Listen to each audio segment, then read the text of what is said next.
Vous pensez que les Avengers sont cool? Attendez de connaître l'histoire de l'esclave qui, à lui seul, a sauvé le monde d'une apocalypse. Nous sommes au XIIIe siècle, et une ombre terrifiante s'étend sur le monde, l'Empire mongol. Mené par les descendants de Gengis Khan, leurs hordes sont une force de la nature, une tempête de fer et de sang qui rase des cités entières, de la Chine à la Hongrie.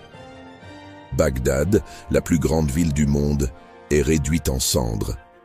Des millions de personnes sont massacrées. Personne, absolument personne, ne semble capable de les arrêter. C'est la fin du monde tel qu'on le connaît, mais au milieu de ce chaos, un homme va se dresser contre l'inévitable. Son nom est Baybars. Son histoire ne commence pas dans un palais, mais sur un marché aux esclaves en Syrie. Vendu pour une bouchée de pain, ce jeune guerrier d'origine turque a été rejeté à cause de ses yeux bleus. Une superstition locale les considérant comme un mauvais présage. Ironique, non? Car ce mauvais présage allait devenir le pire cauchemar de ses ennemis. Repéré pour sa force et sa détermination, il est acheté pour rejoindre les Mamelouks, le corps d'élite des esclaves soldats du sultanat d'Égypte. Là-bas, l'entraînement est brutal, inhumain. Chaque jour est une lutte pour la survie. Mais Baybars ne se contente pas de survivre, il excelle. Chaque épreuve le rend plus fort, plus rapide, plus impitoyable.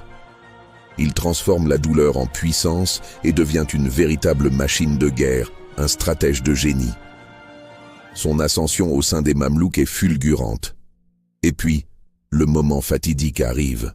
En 1260, les armées mongoles, après avoir conquis la Syrie, se dirigent vers l'Égypte, leur dernière cible, avant de déferler sur l'Afrique et l'Europe. Le sort du monde repose sur une seule bataille, Aïn Jalut, la source de Goliath. C'est là que Baybars, désormais l'un des commandants mamelouks, va entrer dans la légende. Il met au point une tactique audacieuse, une fausse retraite pour attirer la cavalerie lourde mongole dans un piège mortel. Le plan fonctionne à la perfection. Pour la toute première fois, l'armée mongole, réputée invincible, est anéantie. Le mythe de leur invincibilité est brisé.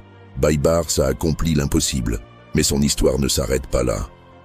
Après avoir assassiné le sultan et pris sa place, Baybars le sultan va consolider son pouvoir et bâtir un empire. Il repousse les croisés et les chasse de leur dernière forteresse, mettant fin à leur présence au Levant. Il neutralise la secte des assassins, une menace qui planait sur la région depuis des décennies. Il construit des mosquées, des écoles, des ponts, et crée un service postal ultra efficace. Parti de rien, rejeté et vendu comme du bétail, Baybars est devenu l'un des hommes les plus puissants de la planète, un sauveur et un bâtisseur. Son histoire est la preuve ultime que peu importe d'où vous venez, seule votre volonté définit qui vous deviendrez. Si cette épopée vous a plu, n'oubliez pas de liker la vidéo et de vous abonner pour ne manquer aucune de nos prochaines histoires. Merci et à très bientôt.